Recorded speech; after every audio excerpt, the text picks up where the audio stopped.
Millennials, berjumpa dengan aku Foni dan dua teman aku Elisa dan Maria. Hari ini kita akan membahas mengenai reksadana dari kacamata milenial. Yuk biar nggak penasaran, kita langsung aja.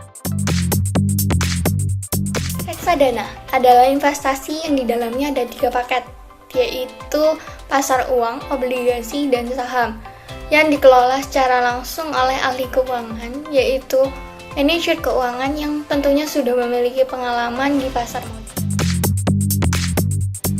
Indonesia banyak memiliki startup investasi reksadana. PT Bareksa Portal Investasi berdiri pada 17 Februari 2013. Bareksa adalah marketplace finansial dan investasi pertama di Indonesia yang telah mendapat lisensi resmi sebagai agen penjual reksadana dari OJK sejak 2016. Bareksa menjual 200 produk lebih reksadana dari 92 manajer investasi di Indonesia dan memiliki 900.000 nasabah.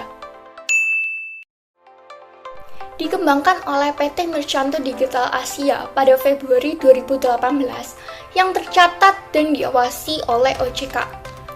Tanam Duit melakukan kemitraan dengan 14 perusahaan manajer investasi dengan total nasabah mencapai 140.000 pengguna aplikasi. Pada tahun 2021, Tanam Duit masuk dalam 5 startup reksadana teratas dalam peta panas global startup versi Star As Insight.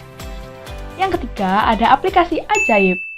Bukan yang ini, maksudnya yang ini. Ajaib Reksadana itu berdiri tahun 2019.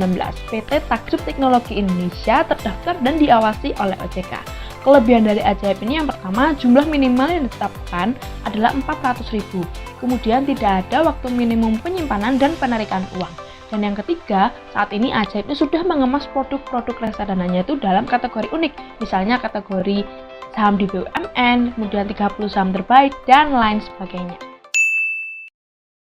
Diperkenalkan kembali tahun 2019, PT Bibit Tumbuh Bersama ini terdaftar dan diawasi oleh OJK.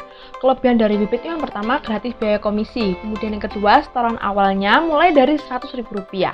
Reksadana dapat dicarikan kapan saja tanpa terkena penalti.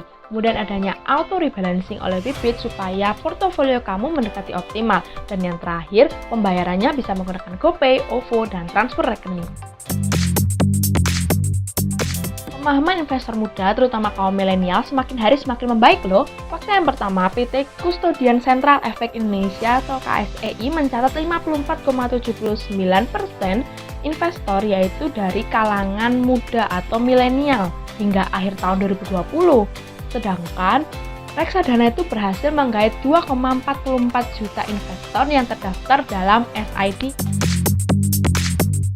Alasan kenapa sih kaum milenial mau berinvestasi di reksadana? Karena yang pertama, tidak perlu modal banyak. Karena cukup 10.000 sampai 100.000 saja, kita bisa memulai investasi di reksadana. Yang kedua, cocok untuk pemula. Dianggap aman karena uang yang kita setor di reksadana itu langsung diatur oleh manajer investasi. Yang ketiga, banyak pilihan profil resiko. Nah, reksadana ini memiliki macam pilihan dari pasar uang untuk berbagai pilihan resiko.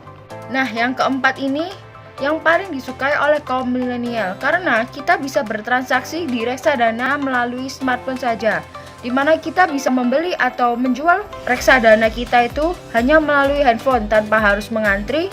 Untuk yang kelima yaitu kemudahan informasi investasi reksadana. Kini sumber edukasi soal pasar modal semakin mudah untuk didapatkan, bisa melalui website, YouTube, Instagram, webinar, dan lain-lain.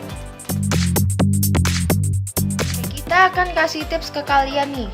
Yang pertama, pastikan legalitasnya. Baik aplikasi maupun manajer investasi yang resmi pasti sudah terdaftar di OJK. Yang kedua, mulai dari nominal kecil. Yang ketiga, jangan hanya ikut-ikutan. Karena setiap orang memiliki profil resiko, tujuan investasi, dan keadaan finansial yang berbeda-beda. Yang keempat, pantau pergerakan investasi reksadana kalian. Bagaimana kinerja, apakah positif dan tercapai dengan tujuan investasi kamu. Nah, tadi kita udah membahas lengkap mengenai reksadana dari kacamata milenial. Semoga apa yang kita sampaikan ini berguna untuk kalian semua ya. Jadi, generasi milenial, kapan mulai investasi di reksadana? Kita tunggu kalian ya.